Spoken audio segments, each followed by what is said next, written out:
Nous sommes vendredi 8 mai 2020, mesdames et messieurs, bonsoir et bienvenue dans ce nouveau tour d'information africaine et internationale. À l'occasion de la célébration de l'anniversaire de l'imam Hassan, petit-fils du prophète Mohammed, paix et salut sur lui, la Fédération internationale des Ansar a organisé une soirée de presse le jeudi 7 mai à Donyumana, localité située à 25 km de Bamako. Une aubaine pour formuler des vœux pour le Mali. Amadou Ndiallo, Ablaye Sogodougou et Baba Keita étaient pour Chérif la télévision.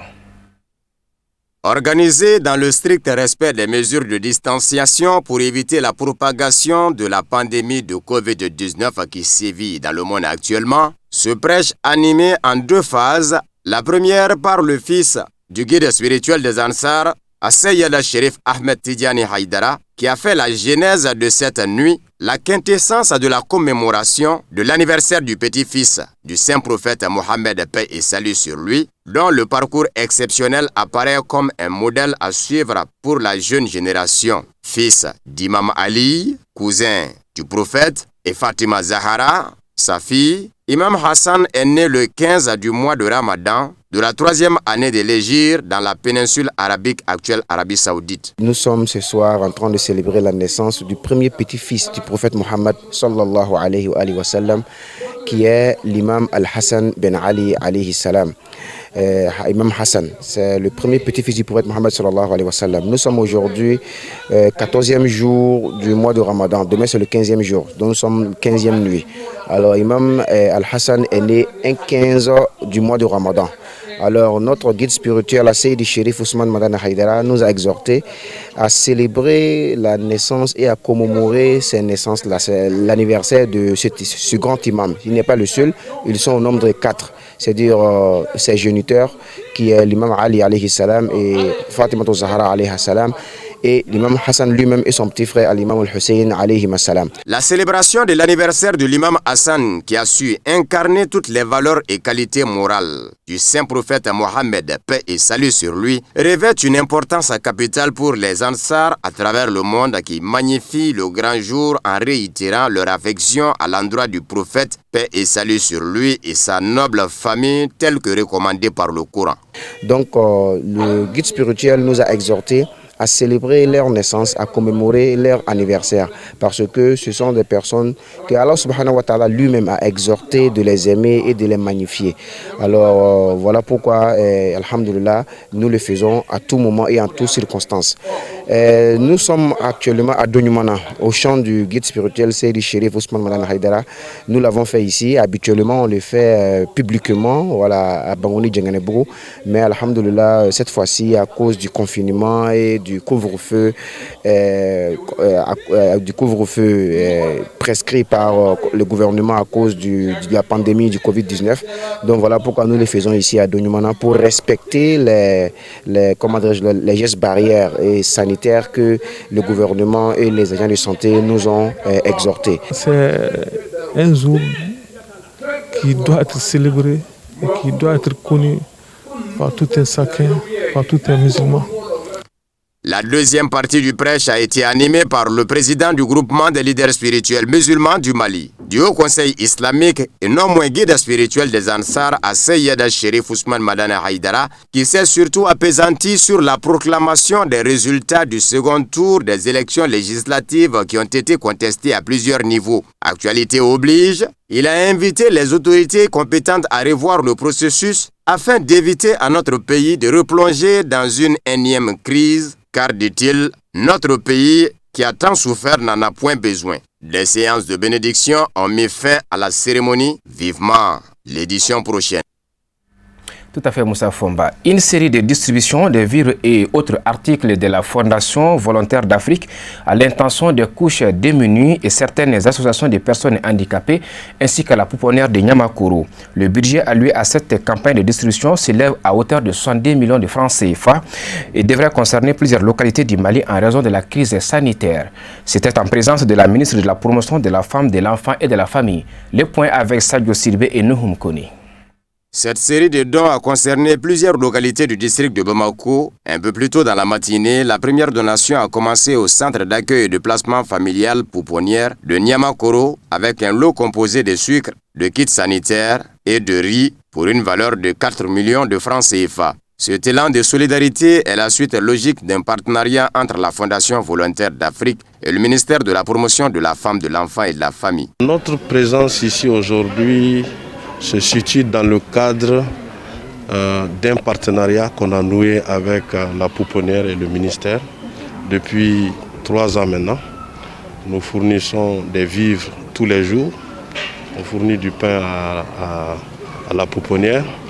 Et maintenant, avec le Covid-19, nous avons décidé de venir appuyer la pouponnière avec des vivres, des filtres à eau pour les enfants, des masques, du gel, des kits de lavage de mains pour prévenir et combattre cette terrible maladie qui est en train de débranler le monde. Le coût estimatif de tout ce qui est ici, je pense que ça doit être une histoire de 4 millions CFA. Je tiens à remercier la Fondation volontaire pour l'Afrique à travers son président pour cette donation.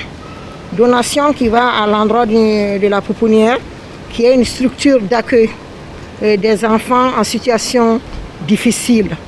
Et donc je tiens à remercier très sincèrement, une fois de plus, M. Bachili et toute son équipe pour cette donation.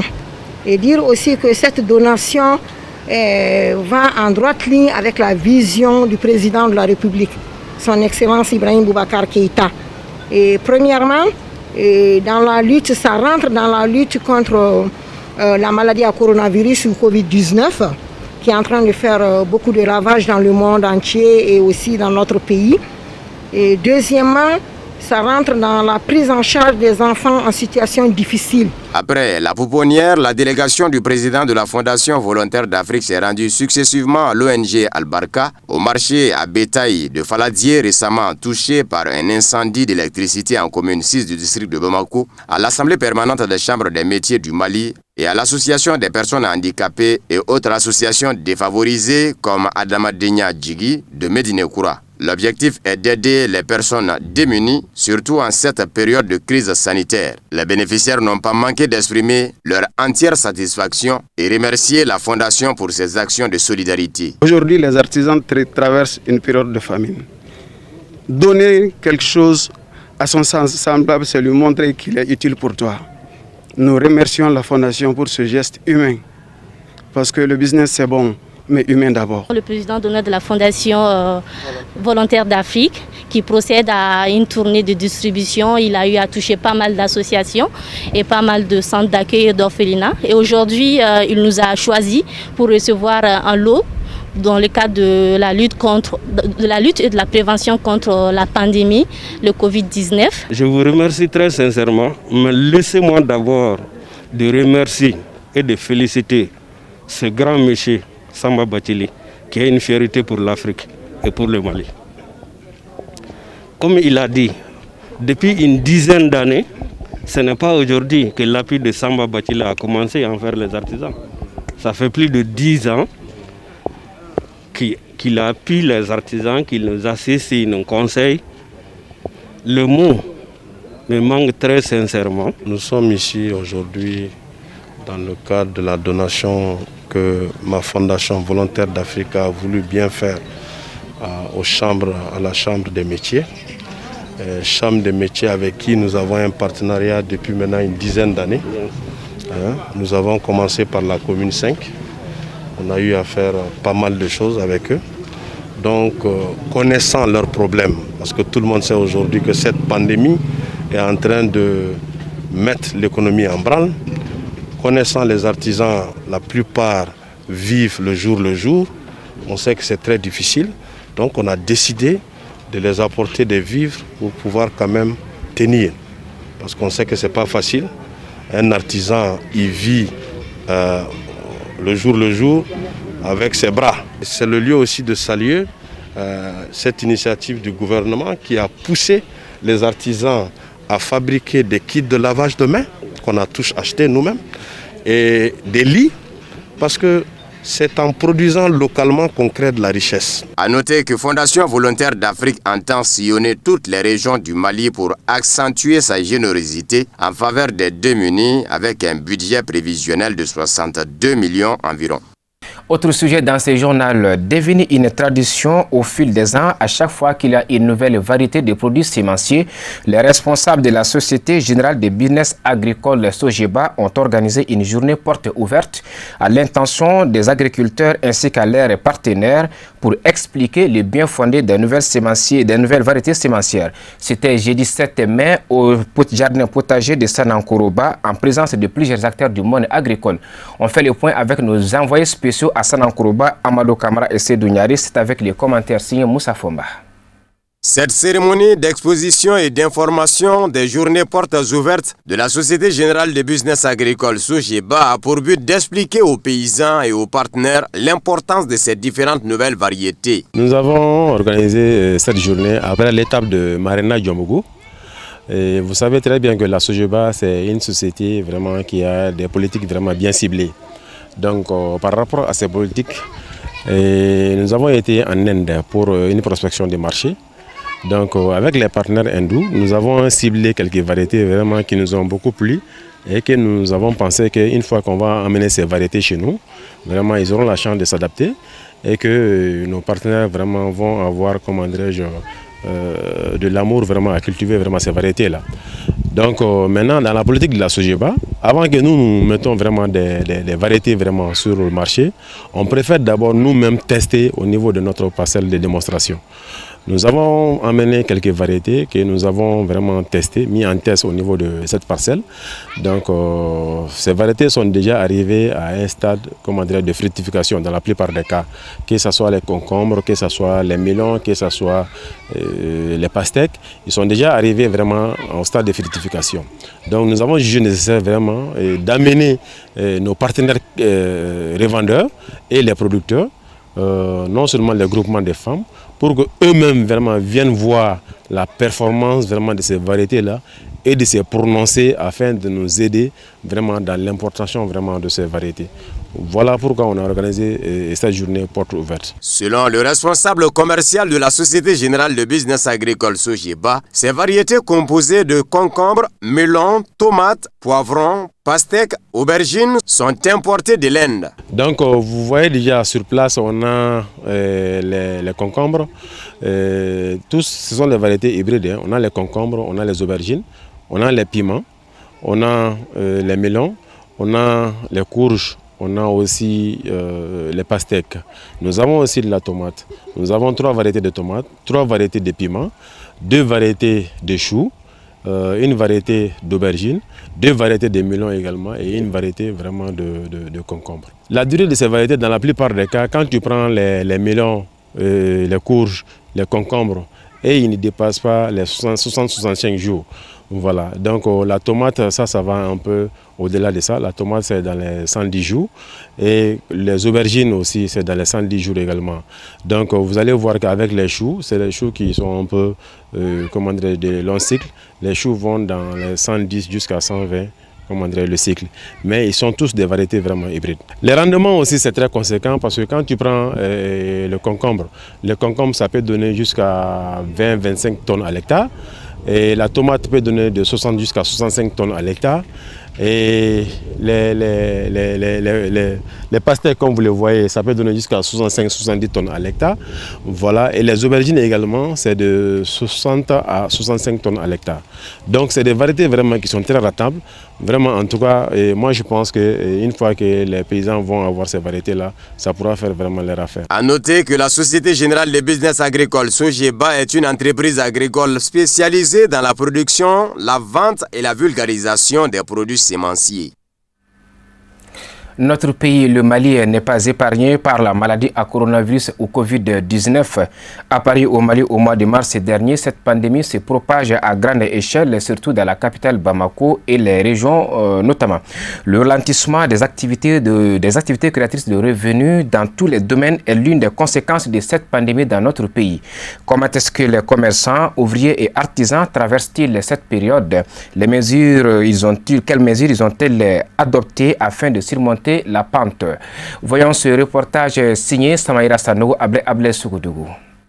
Le respect de la distanciation sociale, l'interdiction des regroupements de masse, des heures fixées pour la fermeture des marchés sont entre autres des mesures édictées par les plus hautes autorités du pays afin de réduire la propagation du Covid-19. Et pourtant, notre pays a une économie fortement basée sur le commerce, des activités manuelles et autres. Quelle analyse les acteurs des 10 secteurs font-ils de la situation? Les commerçants détaillants traversent ces périodes-là difficilement, très difficilement.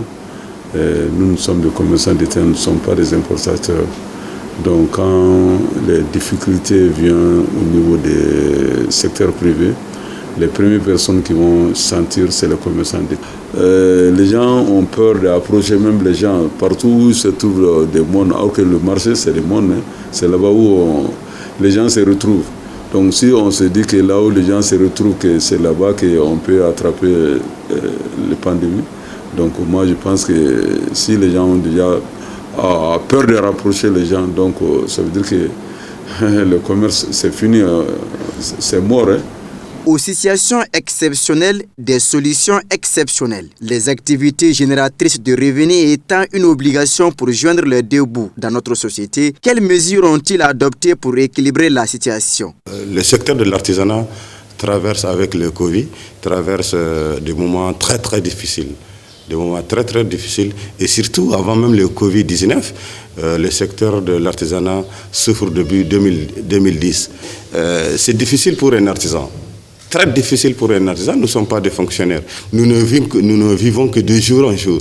Et si on est limité à ce niveau, il n'y a pas d'autre solution que de subir. Il n'y a pas d'autre solution que de subir. Le respect des mesures barrières contre le Covid-19 a beaucoup impacté l'affluence des clients, chose que déplorent les acteurs exerçant les dites activités. Comme j'avais annoncé des mesures d'accompagnement, mais jusqu'à présent, on attend, on n'a rien vu pour le moment. Vraiment, nous sommes vraiment en difficulté. Nous sommes vraiment en difficulté. Il y a des commerçants détaillants qui travaillent nuitamment. Donc, d'autres travaillent de 19h jusqu'à 20h. D'autres ils commencent à 20h jusqu'à 23h. Donc, actuellement, tous leurs travaux sont arrêtés. Donc, à cause de cette pandémie aussi, à certains secteurs qui sont carrément fermés les portes. Donc du coup, ils ne viennent plus se ravitailler au marché.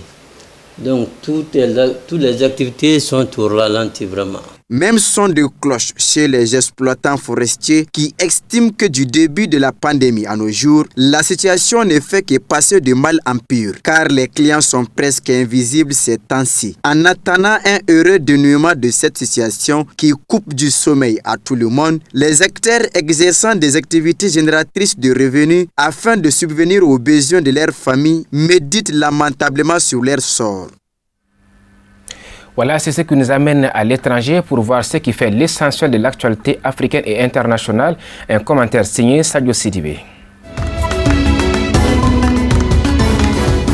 La communauté économique des États d'Afrique de l'Ouest, CEDEAO, demande avoir commandé les Covid organiques censés remédier au coronavirus. À la demande de plusieurs chefs d'État africains, c'est avec honneur que nous vous remettons les dons de Madagascar pour les 15 pays de la CEDEAO, déclarait le président malgache. Mais dans un communiqué rendu public mercredi, l'organisation ouest-africaine a nié avoir commandé les Covid organiques. La CEDEAO précise toutefois: nous souhaitons indiquer par ailleurs que dans le cadre de son mandat qui est d'assurer la sauvegarde et l'amélioration de la santé des populations de la région, elle reste engagée vis-à-vis de la promotion des pratiques et des produits d'une médecine traditionnelle rationnelle dans l'espace CEDEAO et à travailler de façon cohérente pendant des années avec les États membres dans le cadre d'études scientifiques sur les médicaments à base de plantes dont l'efficacité est prouvée. Le Grand Abidjan, qui concentre 90% des cas recensés, devra encore attendre au moins jusqu'au 15 mai pour voir ses maquis, restaurants ou bars réouvrir. Mais le couvre-feu dans la capitale économique ivoirienne est raccourci. Il est en vigueur de 23h à 4h du matin. Sur le plan économique, le gouvernement a décaissé 190 milliards de francs CFA sur les 1700 milliards annoncés dans le cadre des différents fonds de solidarité et de soutien. La Côte d'Ivoire compte 55 nouveaux cas de Covid-19 ce jeudi sur 365 personnes prélevées. La responsable de l'Organisation mondiale de la santé OMS pour l'Afrique s'est prononcée jeudi contre la tentation de promouvoir des remèdes traditionnels contre le coronavirus sans test scientifique. Elle estime que les éventuels effets préventifs, voire curatifs, de cette tisane n'ont été validés par aucune étude scientifique. Outre les pays qui ont manifesté leur intérêt, la boisson a aussi été largement distribuée aux Malgaches et à des pays comme la Guinée-Bissau, la Guinée équatoriale. La patronne de l'OMS Afrique exhorte le gouvernement malgache à faire tester son produit dans le cadre d'essais cliniques afin de vérifier son efficacité et sa sécurité sur les populations. Le chef d'État malgache a à plusieurs reprises vanté les vertus du Covid organique, assurant par ailleurs que des essais cliniques allaient être bientôt conduits. L'Afrique du Sud, le pays le plus touché par la pandémie avec plus de 7800 cas et quelques 150 morts, a promis d'aider Madagascar lors des essais scientifiques. Maintenant, l'actualité politique dans ce tour d'horizon de l'actualité internationale. La tension est vive avant le triple scrutin du 20 mai prochain. Pour la présidentielle, le candidat du parti au pouvoir est considéré comme le favori. Mais son principal challenger du CNL attire lui aussi des marées humaines dans ses meetings. Les violences se sont multipliées ces dernières semaines. Le pouvoir qui en rend responsable le principal parti d'opposition a commencé à sévir. Victime pendant des années d'une féroce répression, selon les ONG, le parti CNL et son leader ont fait profil bas pendant longtemps. Ils ont changé du tout au tout depuis le début de la campagne. Ils critiquent sans concession désormais un pouvoir qu'ils qualifient de corrompu et qui a échoué sur tous les plans. Et puis, pour terminer, la nouvelle opération de l'armée nationale libyenne, dirigée par Khalifa Haftar, a été lancée dans la nuit du 7 mai avec une série de 18 frappes aériennes visant la ville de Misrata. L'académie militaire de la ville, son centre d'opération dirigé par des soldats turcs, ainsi que les dépôts de munitions à l'aéroport ont été visés. Ces derniers ont provoqué une forte explosion. Les dépouilles des 2 soldats turcs auraient été retransmises à l'hôpital de Misrata. Ce sont des opérations tactiques pour défendre les territoires face à la Turquie, a affirmé Ahmad Al-Messoumari, porte-parole de l'ANL, mercredi lors d'une conférence de presse tardive.